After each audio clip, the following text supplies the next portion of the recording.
Holy comic adaptation, Batman!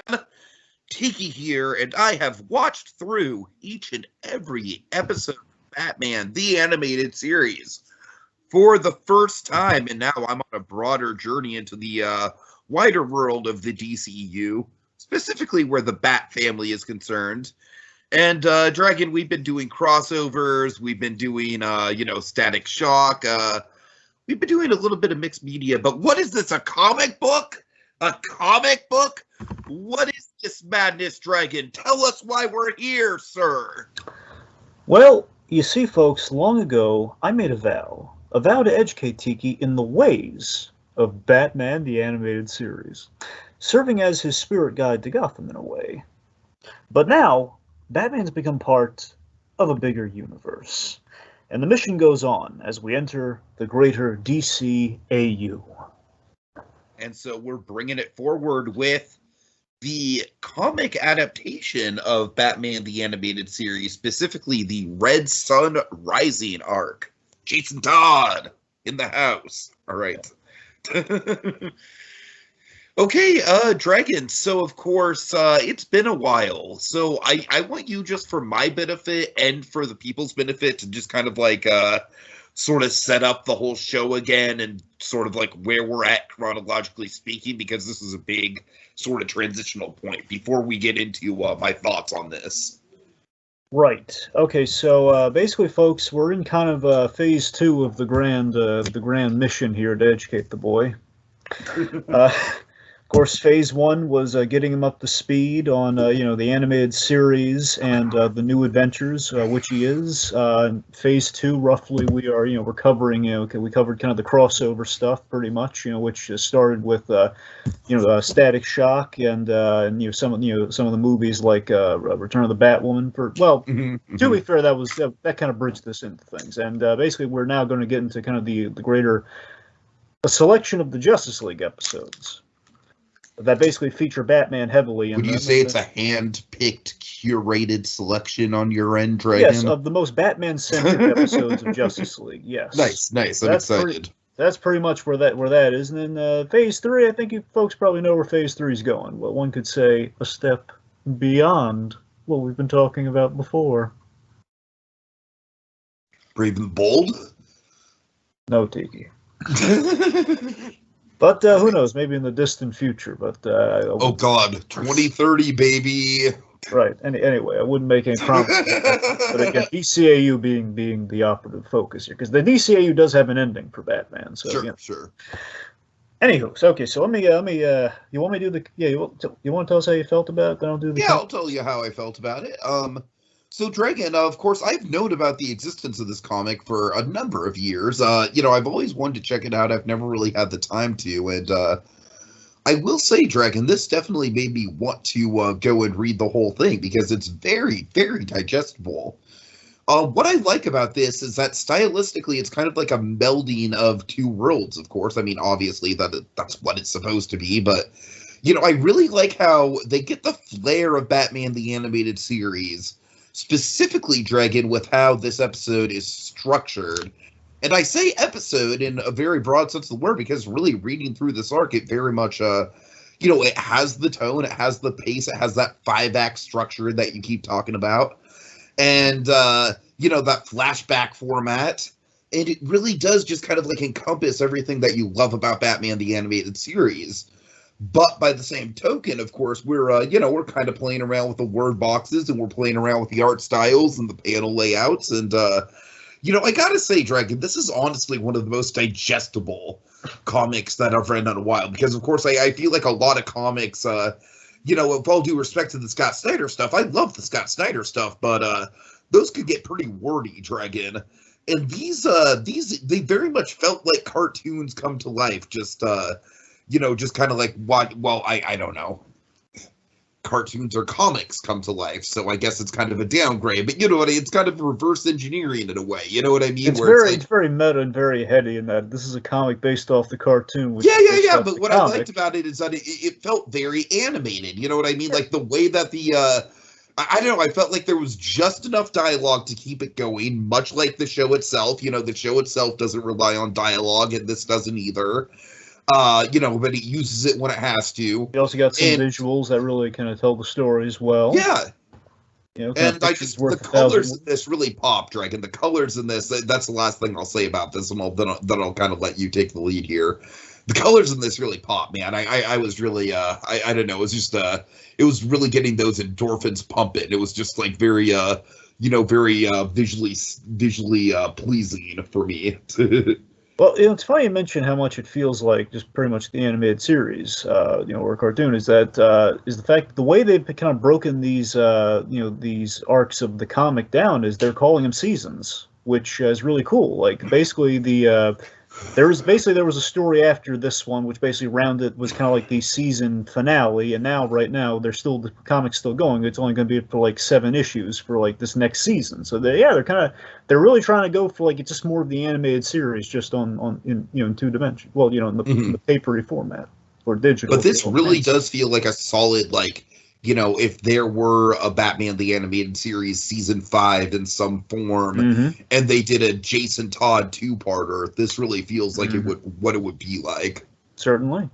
All right, so let me tell you how we get this. I'm going to try to keep it as simple as I can, because it's not a complicated story. Just this isn't exactly the first. Hey, story that show that worked really well in animation? Let's make a comic book. Yeah, so during Batman the Animated Series, when it started, there were tie-in books, which I've brought up a number of times when we've covered the animated series. Sometimes, not every, there's been the Batman Adventures is what it started as. Then, of course, when the show got into like season 3 with the Adventures of Batman and Robin, you had the Batman and Robin Adventures, and then you have the revamp, you have Gotham Adventures. So you get the idea. So it's kind of adding adventures to it. And these are things that you don't need for the show. It's like supplemental stuff that feels like you're reading them, and they are of good quality. I will absolutely vouch for the quality of these books. They had artists that looked like the art style. They had, some of the writers on it. Not all the time you had the writers in the room, but, sometimes Dini wrote a few books as well as Burnett. Sometimes you had Bruce Timm in there for like the biggies like Mad Love and Holiday Nights. That comes from the tie-in books, or essentially, the tie-in books kind of like, hey, we're bringing the animated series into the actual comics. Then you have like your big, 1 in a million shot. Like, oh my God, Mad Love is is the official Batman comic that brings in, the origin of Harley Quinn and all that sort of stuff. And it's awesome. That's cool. And it wins awards and all sorts of stuff. So that's what I'm saying. So they really kind of took off like wildfire. And people who write, there's a lot of nostalgia for those comics. And a lot of people say, oh man, I wish they brought those comics into the show. Like, why can't we just adapt them because they're so great? So. And that was while the show was going. So there's been like a long span. There was nothing there. So in the midst of Batman the Animated Series' resurgence in recent years, even a little bit before the 25th anniversary, a little bit before then, the resurgence of Batman the Animated Series through the toy line, which I've been glowing about. Like now I have the Commissioner Gordon figure, which I'm still giddy about having. The DC Collectibles line have been putting out very accurate animated series figures, which are my boyhood dream come true. And the guy who's in charge of that, Jim Fletcher, he called Paul Dini and he basically pitched him, hey, we're doing this toy line, as I'm sure you're well aware, and hey, listen, we want to tackle some of the classic DC Comics characters that never made an appearance in the DCAU. We'd like to do the characters that never made it at all into any of the shows, per the bat, and make them into our toy line. So basically, they pitched him kind of the old kind of He-Man notion of toy making. We're like, hey, let's do. It kind of spun to the idea of, hey, let's do comics to introduce these characters who are going to have the toys. And, of course, one of those characters, Jason Todd, the Red Hood. Mm-hmm. So that's pretty much what happened there. So basically what convinced Dini is like, okay, I'll call Alan Burnett. If he could get Alan Burnett on board, he would do it. And he did, which is surprising because Alan Burnett's kind of retired these days. So, like, oh, my God. We have the original crew. We got Paul Dini, we got Alan Burnett doing the writing. So literally, this is as close to more episodes of Batman the Animated Series as you're going to get. Two of the best writers and the godfather of Batman animation with Alan Burnett working on this. And they even got the artist who worked on the tie-in books from way back in the day. They got Ty Templeton, who unfortunately now is off the book because he's been diagnosed with cancer, sadly. He's I don't know how it's going for him, but I'm pulling for him. I'll say that much. But still, all the issues that you read and all the stuff that kind of led up to this was all Ty Templeton coming back into the ring, which is really big. It's like they recaptured that lightning in a bottle. Cool. Essentially just filling in the gaps of the DCAU that we have not seen in anime, basically from the new Batman Adventures to Justice League. So they're kind of filling that gap there. It's like what happens after, after, the Mystery of the Batwoman, essentially. So let's see. So before this story, you had you had 3 stories that went on. Hardware, which is like Lex Luthor versus Batman after World's Finest. You had Mentors, which introduces Deathstroke. And the Darker Knight, which I'm sure you'd love, it's Azrael, Jean-Paul Valley being introduced into the DCAU, which is awesome. And they made it. I mean, everyone's favorite Gotham villain, right? Yeah.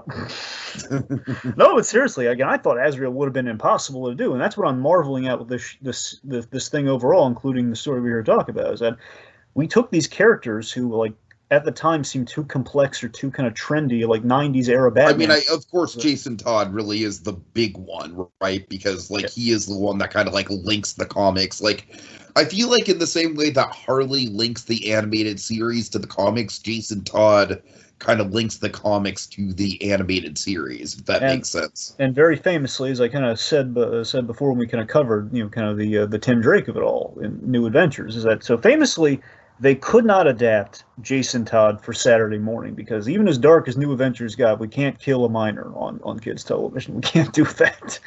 And that resulted in Tim Drake as the hybrid. Tim Drake was kind of 2 birds with 1 stone. He's going to be Tim Drake, but we're going to kind of give him the interesting Jason Todd backstory. So that's how we kind of get rid of Tim Drake's parents and everything, so we don't have to worry about that. We can just kind of make it simply Batman has taken on a new war to kind of an adoptive son. Very, very simple. Only he is likable, like Tim Drake. So that's with the Street Kid angle and everything. So that's pretty much what happened there. And in all those stories building up to this, all you need to know is Jason Todd has been in the shadows since issue 1, watching Batman. They've been building up. He's been stalking Batman from side. Batman's had this feeling like someone's been looking over his shoulder, but he hasn't looked into it. Okay, so yeah, let's get things started. Of course. Now, Dragon, how did we have the part 1, part 2, part 3? Is that just for our personal benefit, or do you want to like actually acknowledge that when we go through this? Well, I figure it's the easiest. I just kind of lays it out chronologically, kind of for us. I figure it'd be, kind of like a 3-act story. It'd be kind of easy to go that way. But there's 5 books, Dragon. Where's the split? So, folks, just ordinarily we cover things a little beat by beat unless it's commentary, but this is a little trickier, as you can imagine. So I'm going to need you to go with it. We're basically covering kind of a linear fashion, just kind of basically the important stuff that happens in kind of the parts. So, yeah. All right, so part 1 of Red Sun Rising. We got Red Hood again. He's been watching things, and now he's acting upon them. Yeah, so of course we I don't know, I just think that we have a really cool setup here where, of course it's the very traditional, like, okay, I thought that character from my past was dead, but no, he's resurged and he's out for revenge, man. He's unhinged. And of course I really feel like Dragon, I did read this twice, and I really feel like this does very much benefit from a reread, just because all these clues are kind of like laid out in full force. Like the Joker and Tim Drake's vendetta. I'm sorry, Jason Todd. Jason Todd's vendetta against the Joker. Dragon, they're very similar characters, so if I do this in this podcast, I'm sorry. Of course, but that's the amazing thing. And then Tim Drake's name is just so easy to say, and it rolls off the tongue, as we've already established. The first name, last name, you never just say Tim, so... Anyways. So, again, the storytelling, Dini's storytelling does very much persist here. There's a really great flow to the story. It just feels absolutely I feel like Dini kind of made lemonade out of lemons here, where the lemons were kind of like, okay, you have these 2 characters that are very similar to each other, especially because we gave God damn, now we gave Tim Drake Jason Tim Drake back. I was gonna say, now Jason Todd's on my mind. I'm sorry, God, I'm an old man. We gave Tim Drake Jason Todd's backstory, and so I feel like the lemonade that Dini made out of that was like, okay, like, why don't we make that kind of like almost an inferiority complex sort of thing for Tim Drake, where he's like, hey man, am I just your rebound, essentially? Am I your rebound Robin? Yeah, because that's the thing. The most impressive thing about this story to me as a whole, the reason we're mainly recovering, is that I'm so shocked that, oh my God, Dini did the impossible. They found a way to work in Jason Todd, not just have it feel like, okay, well, it's just like, we're just kind of reimagining things to tell the story. No, we're saying retroactively, they thought about this very carefully. You could fit this into the animated series because it's a yeah, that's one of the things I also really like about this, is that it's very much a thought experiment of like, it's a comic book, so they could get away with a lot. And granted, Dragon, I know I do think that the crowbar scene is that's maybe like you could probably get away with that in a movie, but maybe not on TV. I don't know. Of course. That's like the one scene that kind of like pushes the bar. But pretty much everything else, it's kind of like, okay, how can we tell this story in a way that's tasteful, still represents the message? One thing I think that Dini did that was an obvious choice, but just really helps is, just aging up Jason Todd. Yeah, which, I mean, the thing I really like about it, so we have, like, the idea is 4 years have passed since he's quote-unquote died, which basically those 4 years encapsulates all of New Adventures, basically New Adventures and the Static Shock kind of years afterwards. So it's kind of like, that's basically your, Dick Grayson leaves. That's Static Shock was essentially the Batman 66 era of this version of Batman. It's like, hey, guys, we're off doing goofy stuff. Sure, but that's interesting. It's the honeymoon phase. Yeah, so in general, so that 4 years again, you have like when Dick Grayson leaves, so that's like a whole year, and then we introduce Tim Drake, and then we have like the other season of New Adventures, and then basically our bridging, basically getting ready for Justice League. So that's the 4th year, and that's pretty much where we're at now. So yeah, and that's exactly. So I age wise, what we did, at least to me, it seems, is that 4 years later, he is the same age as Dick Grayson was as Robin, like the college-bound Robin. He's like roughly like 18 or 19, so he's kind of like in that range where he's kind of like, which kind of I love the bittersweet quality of the story for me is that Batman yet again is alienated another Robin. Like he did with Dick Grayson. So I love that that's kind of echoing in the story. Batman's Dick Grayson. Not the best father figure, Dragon, and I feel like this, like, I don't even say that as like a slight against the guy. I feel like this is just a character study of that very fact, Yeah. I mean, I love just how bittersweet the story is, which it absolutely has to be, where you think, hey, it's a blessing he's alive, but no, it's a reminder of your failures. Mm-hmm. So yeah, let's see. So again, the point being, we now have realized Jason Todd's back, which then leads, I think, to the best framing device of the entire story. We have a big moment of character growth for Batman. Again, after he's made peace. At this point, he's made peace with the Nightwing story, as we saw in New Adventures. So Tim Drake, he's just saying, hey, I deserve to know what happened. You never talk about him. This is pretty big. This affects me. You owe me an explanation. And Batman takes a pause before he leaves to look for Jason Todd, and he says, Alfred, tell him everything. And he leaves. And I love that Alfred's not going to lie about anything. Alfred's going to give him the full detail. But the curator of the Batman mythology is going to tell him like the painful chapter that was too intense for the animated series, essentially. So this is awesome. So this absolutely just feels like something that the animated series would do and do really well. It's like the animated series. One of the best things that it did was the framing devices of the structures of the episodes. The best episodes always got really creative with that kind of stuff, and I think this is no exception. And obviously some parallels to the original Robin tale, Robin's Reckoning. Kind of in the flashback story, the 2-part flashback story. So definitely. So, of course, Dini and Burnett here, just the way, the DCA's integration of Jason Todd, again, just they did it. Those mad geniuses, they did it. They found a way. Like, they did kind of like a Scott Snyder-esque world building on, like, how can we not just have the Joker be the Red Hood? And they found a way to do it. They did it kind of like Scott Snyder did with the Red Hood stuff, where, hey, you have there's a street gang in Gotham called the Wolves, and they go for kind of like a Little Red Riding Hood kind of initiation, essentially. You have the Alphas, who are the leaders, and you have the Cubs, who are kind of the lower men on the totem pole, and the Cubs go through initiation, which is a guy wears a red hood, and he's the lookout. So he's like the risk in the heist to be caught first, and he's like, hey, the cops are coming, or the rival gangs are showing up, and that a lot of times leads them to either be caught or get killed in this case.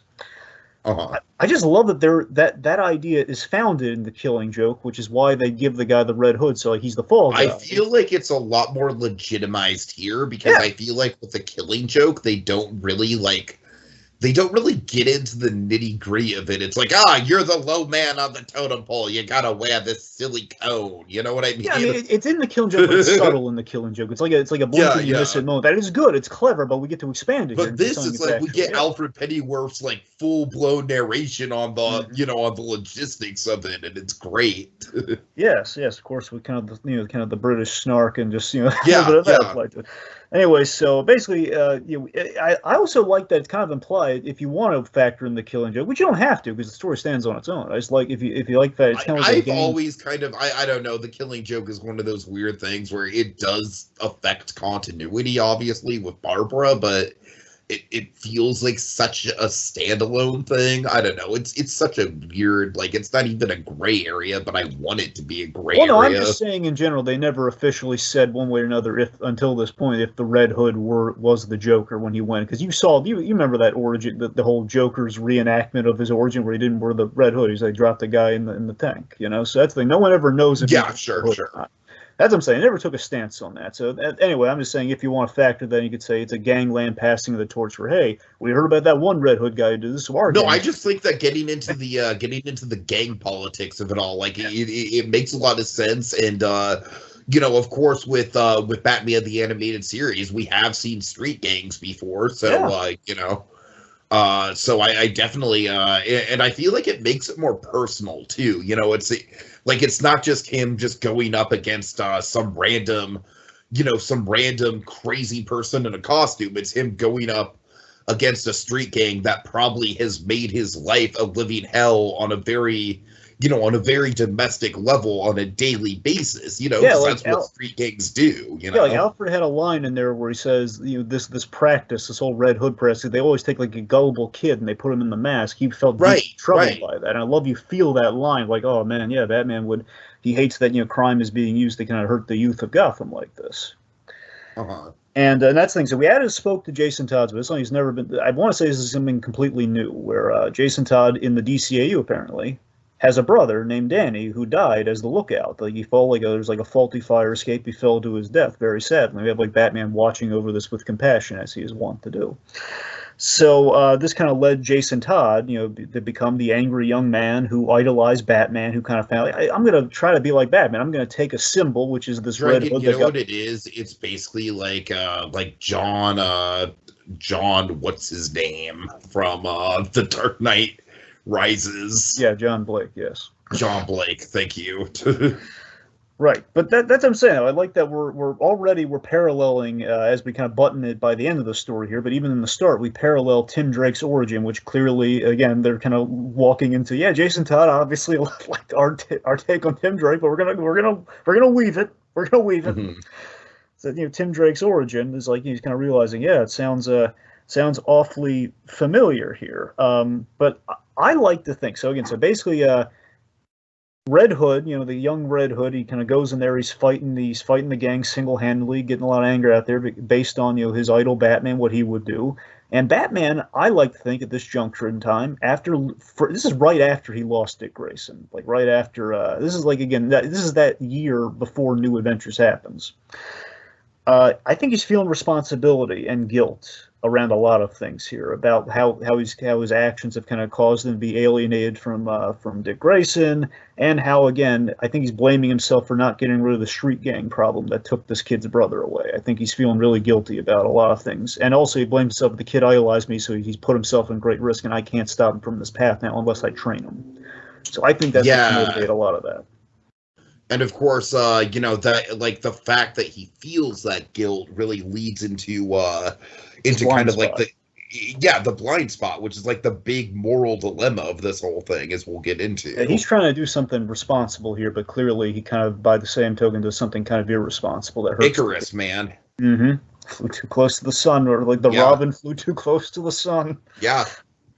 So his guilt over that, and Dick Grayson blinds him. And I love the fact that Barbara and Alfred knew it. They saw it in the cave when he was training. He's like impaling Leslie the dummy. Tompkins knew it. Yep, they all knew it, and again, like Batman, again, it's like the glass half full optimism of like, again, the man fighting an I unending love how war. Batman is the optimistic one in this situation. How much of a twist on what we usually see in a Batman story is that? And what's Is that great too, it's Batman's optimism that ultimately is the downfall. and what's great, Tiki, this helps yet again in the transition for New Adventures Batman and Batman Beyond, where he gets more grizzled, where we've given him an extra reason to kind of lose that optimism or shake it up a little bit.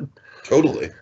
So they saw the anger in him, and then we have really well really well again. Ty Templeton, seriously, his art just sublime, and again, basically the I like that animated. you were about to say orchestrated, just because you can literally like hear the animated series orchestra as you're reading this. Yes. And the fact that it's just laid out so well, man. It just flows so well. Very well art. composed for sure, and visually as well. And basically, you get like good passage of time in the montages on the splash page, as it were, where you have this montage of the escalating violence with the rogues. And again, I love that you can see it's excusable at first. Okay, so he destroys the dummy with the ventriloquist. Well, we've seen that before. That's fine.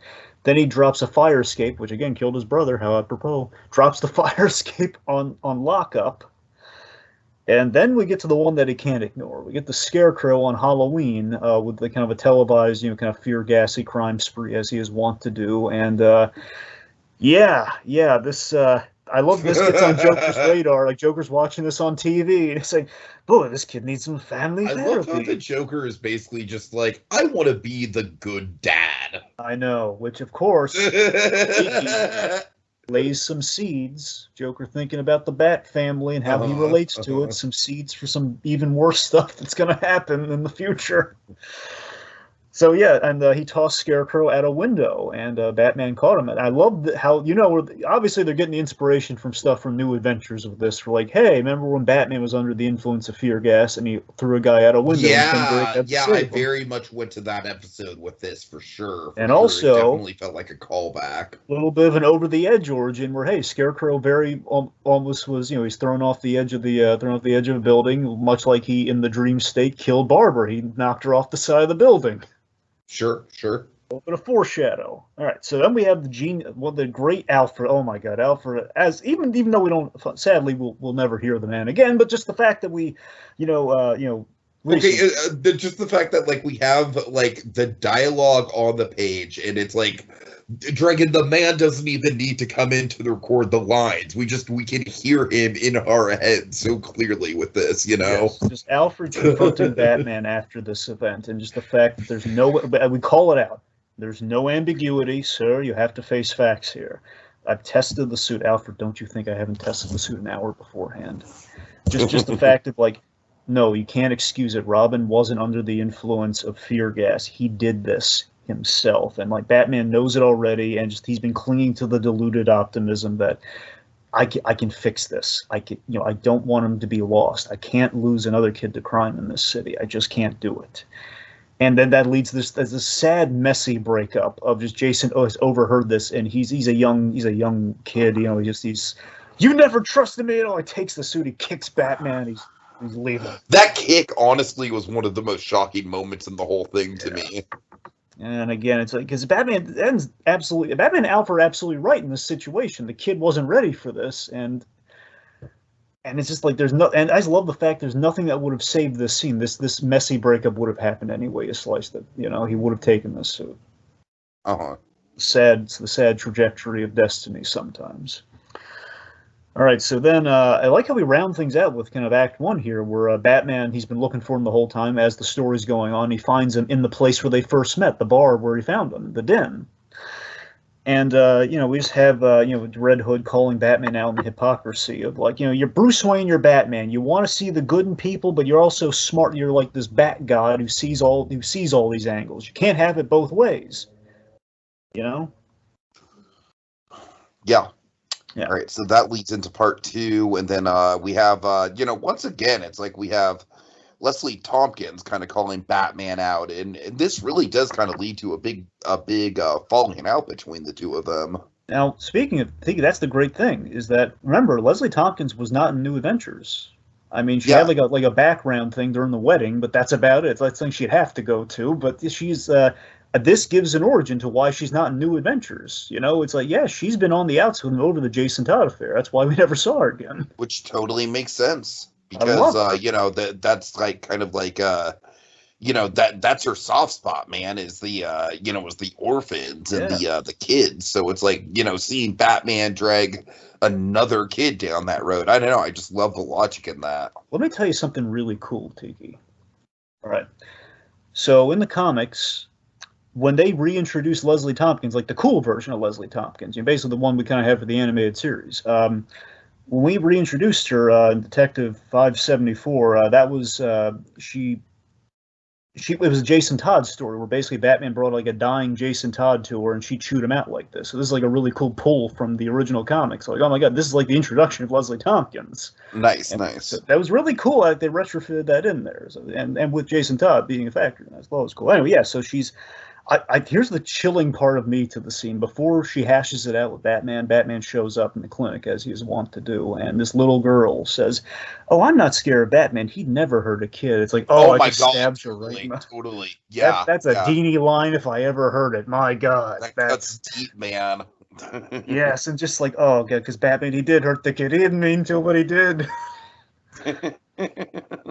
So yeah, she calls him out very brutally, and like the culpability, like Alfred, me, we're all responsible for this, for what's happened to this boy and the trauma he's incurred. I mean, he practically died, as far as we all knew, and even if he's back, that doesn't excuse this and the wrath that's going to happen. And just like, maybe you should, like, she's like, look, I still love you, buddy, but maybe you should hang it up, okay? Because it's just going to get worse at this point. She's just saying, I want you to not be Batman anymore. Which clearly, of course, Bruce is never gonna let that fly. No. Again, more chilling irony, kind of in the writing.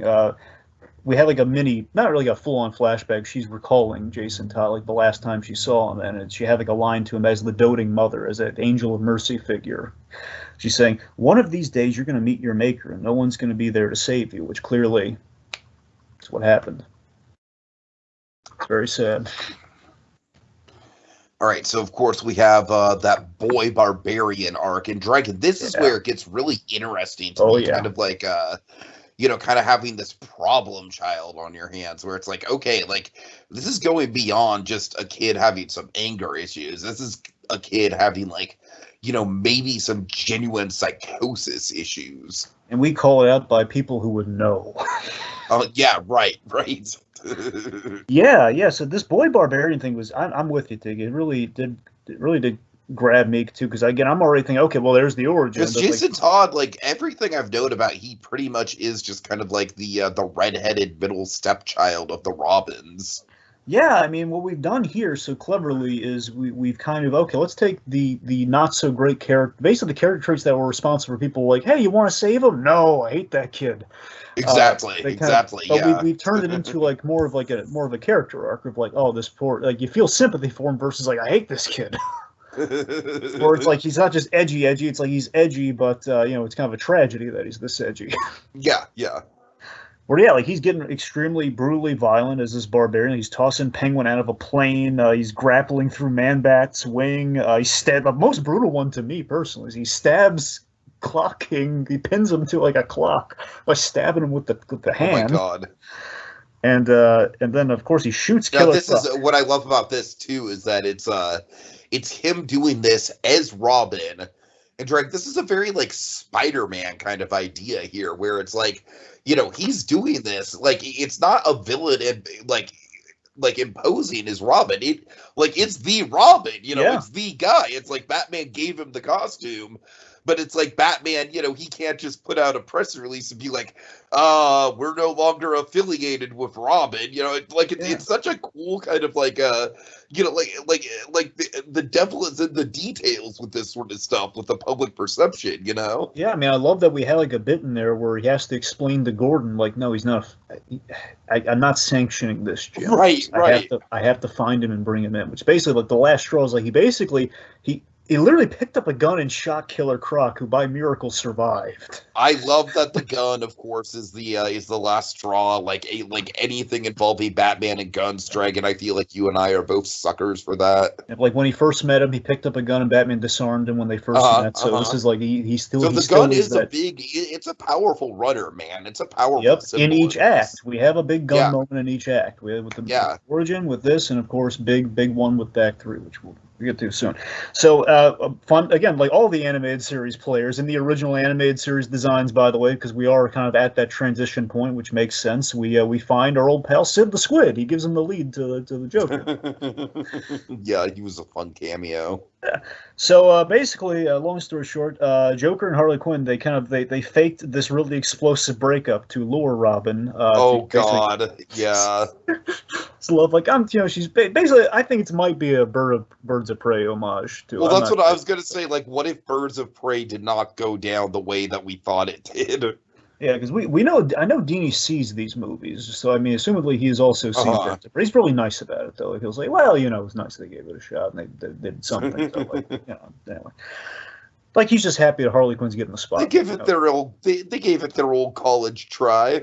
I mean, look, Dini's just happy that Harley Quinn's getting spotlight. She's getting the popularity. Oh, totally. And I mean, James Gunn's Suicide Squad was definitely the best Harley that we've seen in live action so far. So, if I recall, he doesn't even get royalties for Harley Quinn because of the the DC contract. So he's just a big fan of the character.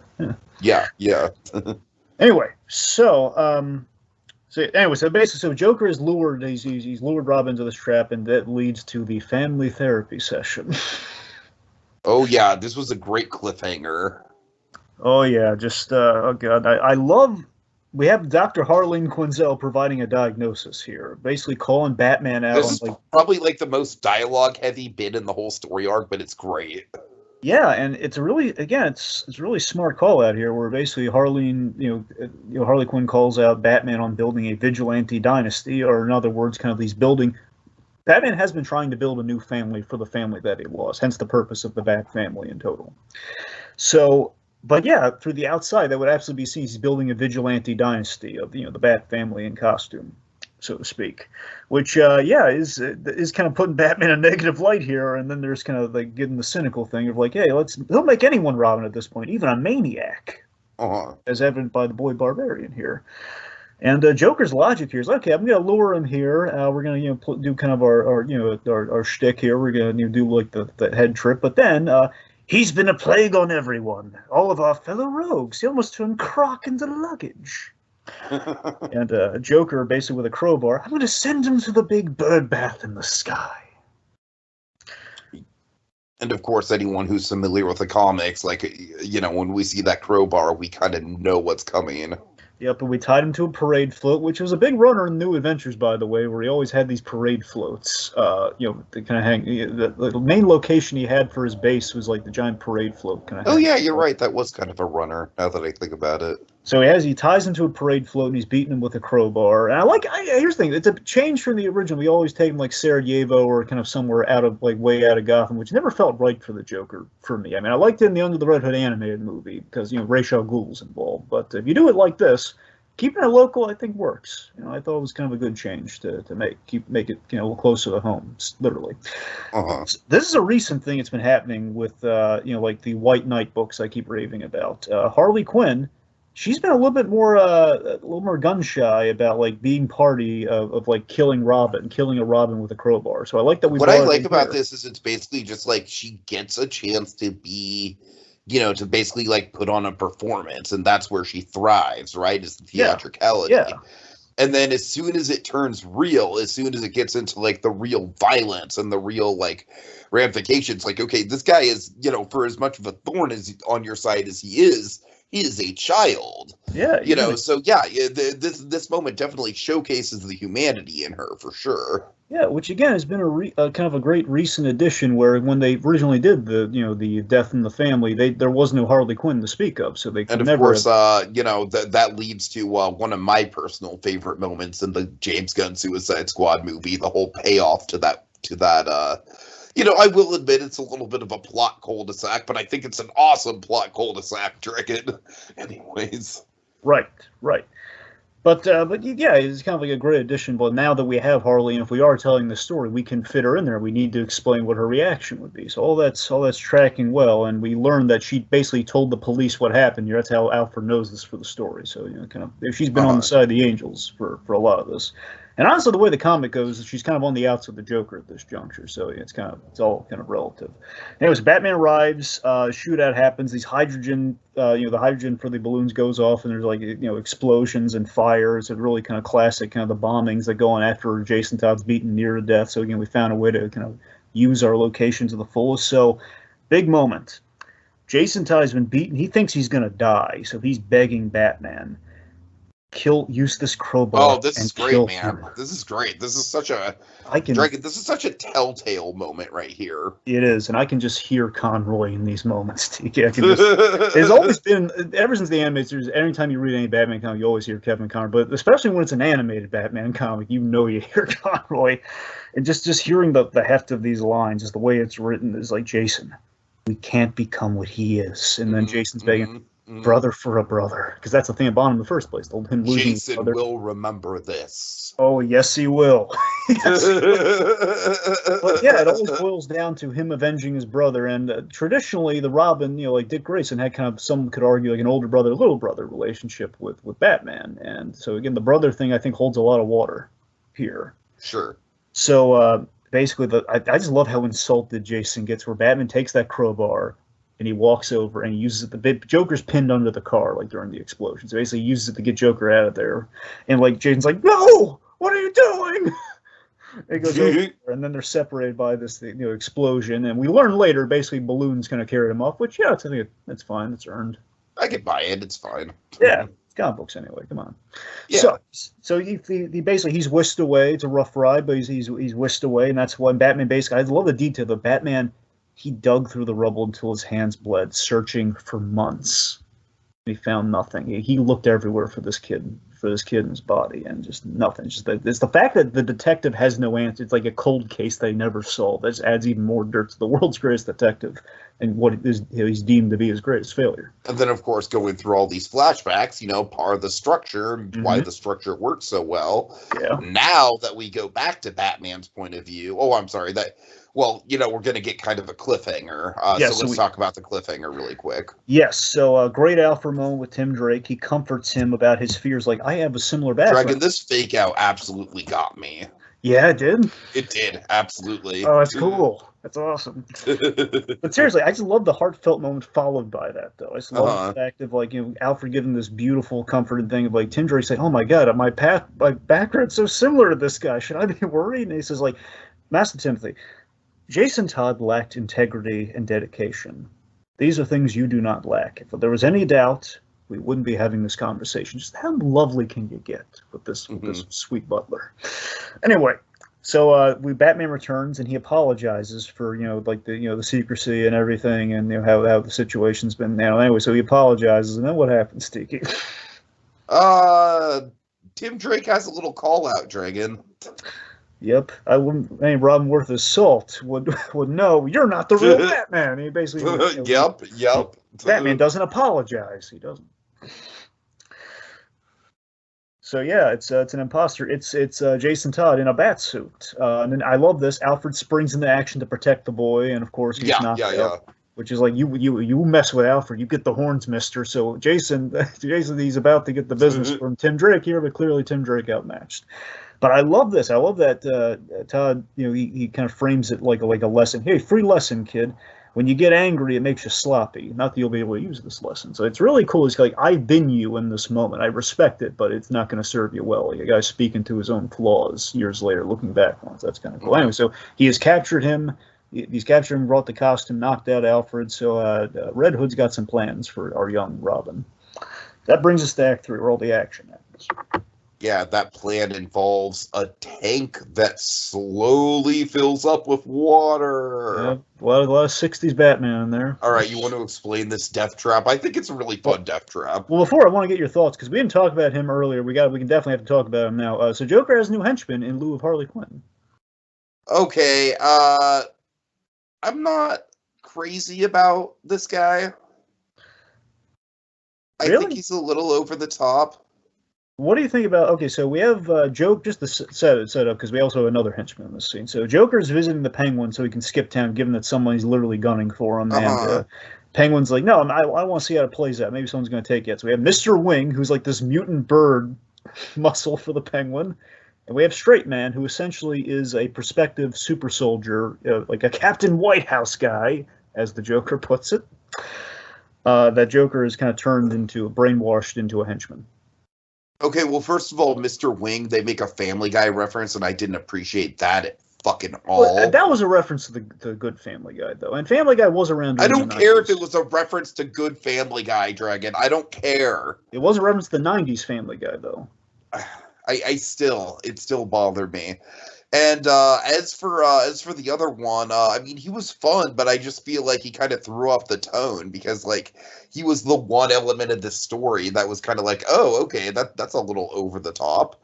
I mean, I feel like he'd be a lot of fun in like other episodes that are a little bit more lighthearted, but I don't know. I feel like his introduction kind of came out of nowhere. It was like honestly the one thing in the story that kind of pulled me out, if I'm being totally fair. I mean, that's fair. And to be fair, and again, it's fine. I'm just later on he kind of does stuff where he like in Justice League, Joker does a thing, which obviously we haven't got to yet. So it's fine. I'm saying I think it's kind of the fun they're having going back into these stories. We're like, hey, the Joker plays a role in the Royal Flush Gang, which basically is him crashing a government base to do some bad stuff. So it's like, hey, if he's going to do that sort of stuff, maybe he gets a henchman, which in this case would be a Captain America knockoff.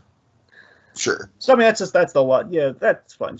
I just like the notion that okay, so we're setting up that Harley and Ivy are kind of on as Joker's on again, off again with Harley. She goes to Ivy, and in that case, he needs a new henchman. There we go. We filled the space. Yeah. It's kind of made like a Straight Man comedian, sort of like a little bit of an Abbott Costello dynamic. I mean, I like it that much, and the fact that Straight Man actually has like like Straight Man lines, I thought was funny. But he commits to the bit, is what I'm saying. Anyway, so the important part is that Red Hood interrupts this fight. He kidnaps the Joker, knocks out Batgirl as well as Batman, and I love how he does it like in an homage to It. I'm sure you appreciated this. I thought that was a more tasteful pop culture reference. Yeah, very ironic given how. I'm still like, even though I thought it was more tasteful, I'm still not a big fan of pop culture references in Batman. I don't know, just because I feel like Gotham City always kind of, for me, especially in the animated series, kind of like exists out of time. Like that's kind of the point of the whole aesthetic. Yeah, I remember they've done pop culture references in the animated series, just older pop culture references, and even so, when they've done references, they were 90s references, which still It, with the Tim Curry version, still does. So I don't even know. Anyway, was the Tim Curry one in the 80s or the 90s? I don't know. The 90s. Oh, there you go. Yeah, it was the 90s. Yeah. Anyway. So the point being, it was kind of like a fun game. I got a clown down here, too, and he knocks Batman out. He brings him down there into the sewers. And we have the death trap. Yes, so Robin is in a reinforced glass box that's filling with water, basically trying to force Batman's hand. If you want to save the Robin, you do what I want you to do, which is simply, I want you to kill Joker with this crowbar because you won't do it. And Dragon, I don't know. I just think this is such a great kind of like moral dilemma death trap. Like this whole thing kind of has a Telltale feel. You know what I mean? This very much feels like the climax of a Telltale game. Sure. Now, obviously, clearly, the big thing this whole story is in the shadow, which I think is the biggest uphill battle of the story, which I think we've navigated very well. Is you have the Under the Red Hood animated movie, which very well adapts the Red Hood story, but we don't have the liberties to take one and done story like that. We have a lot of continuity to factor in here, like adapting in a TV show. And I think we did something also compelling. And the big thing we have at play here is the classic Jokers kind of having a really great kind of rapport. I just love the fact that we've paired Joker and Batman in a death trap together. They're both kind of like they're both kind of victims at the same time in here. Yeah, oh yeah, totally. Like to me, it's like the one time where Joker kind of feels like like kind of like one of my favorite character tropes, where it's like, oh boy, the bad guy from the last movie has to work with the heroes, and they may or may not be able to trust them. Dragon, very, very rarely do we see that with the Joker, and this is like the one time where it's like, oh, okay, we're getting that dynamic. All right. And I just love, again, Dean. No one writes the Joker like Paul Dini. And he had it perfectly here. Where this moment is like, this is why we get Dini writing the Joker, where he has this moment where Jason Todd, he tries to force Batman's hand where he basically tosses the Joker a gun. Well, now they have motive to stop him, but then the Joker, he won't perform on command. No, yeah. He's gloating about, I'm going to die happy having won. You kill me, Batman's going to arrest you, there's going to be an uncomfortable unmasking, I'm sure, and that'll be the end of Batman. I win, with a smile on my face. He's just laughing it up.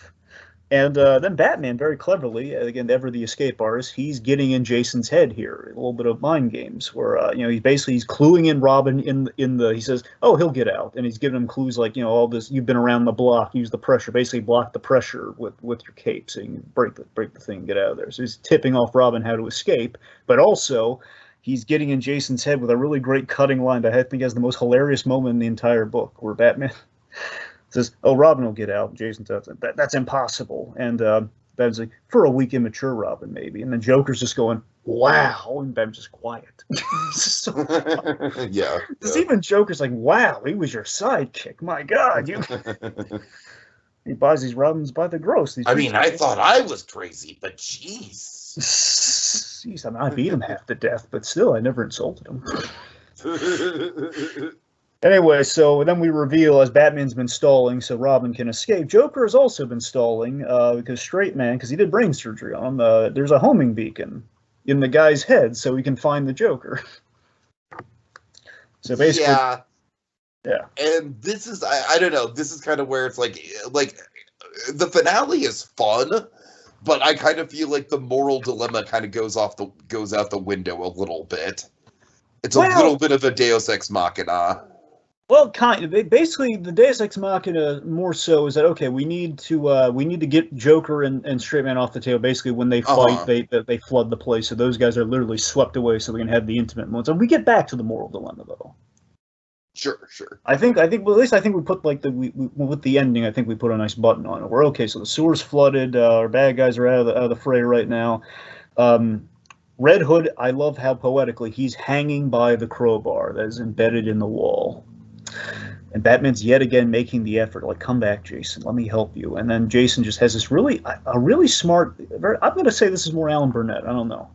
Kind of a really great call out here. Because Alan Burnett very much, he wrote the piece. I feel like this is a really cutting line. It's like, so what are we going to do? I'm going to go back to the Batcave, and in 2 weeks you're going to shun me because I'm not the right kind of soldier that you want to be? Yeah. I know I'm not getting that line perfect. I'm paraphrasing. No, you're very close to. You got it about right, though. It's the fact, because I can't live up to your code again. Yeah. Yeah, and then it has a really great call. And this feels like, again, I like to cite Burnett here because, like the Two-Face climax where, you have Two-Face's breakdown, like something like that, where you have like the personal kind of like, you want to help this person, but they're a little beyond help. Did Burnett do Baby Doll? No, that was Dini. Oh, okay. Well, we'll still kind of like still on the same range.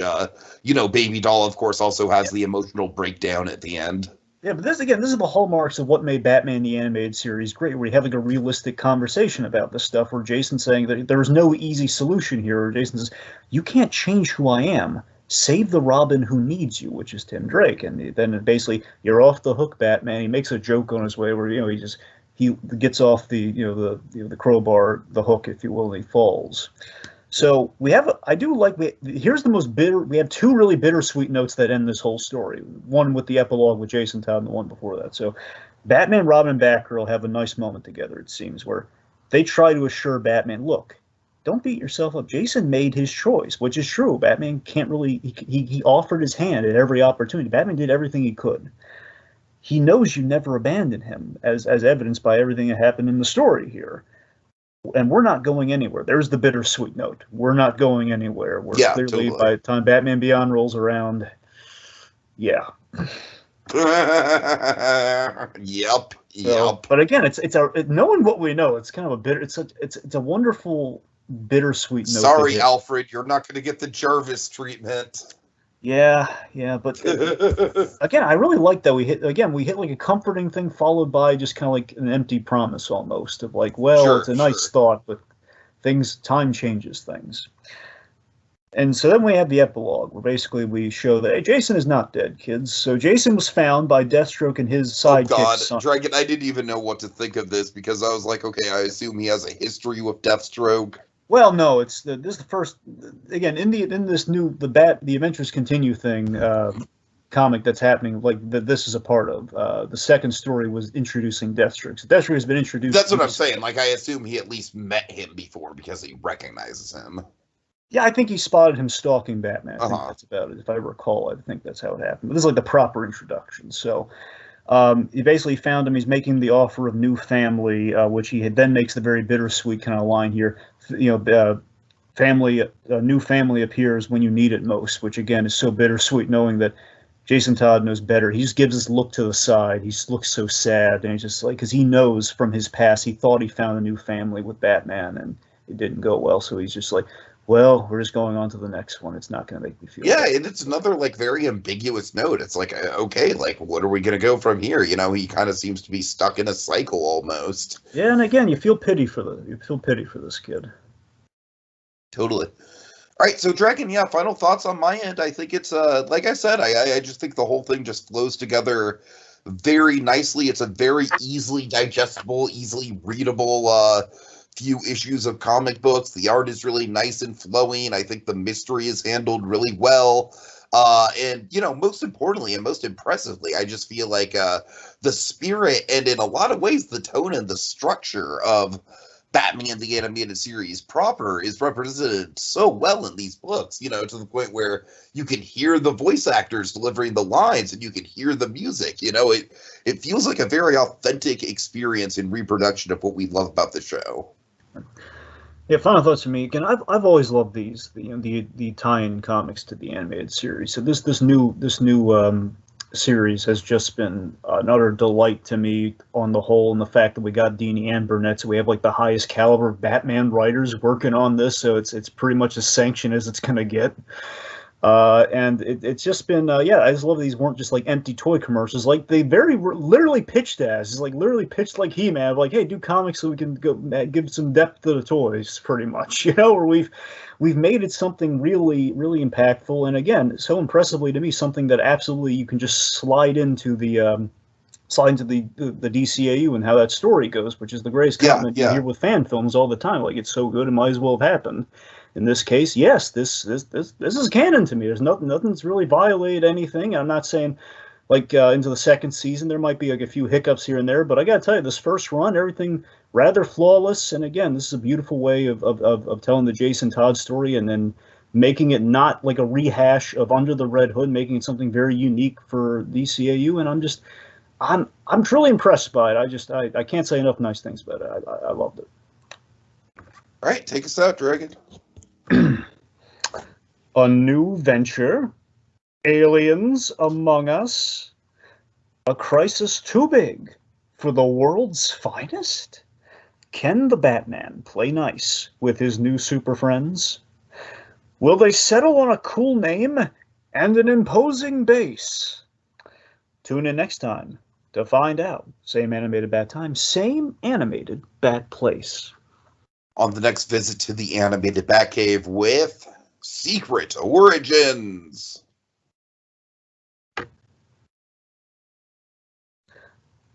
We're going to send you to the big bird bath in the sky.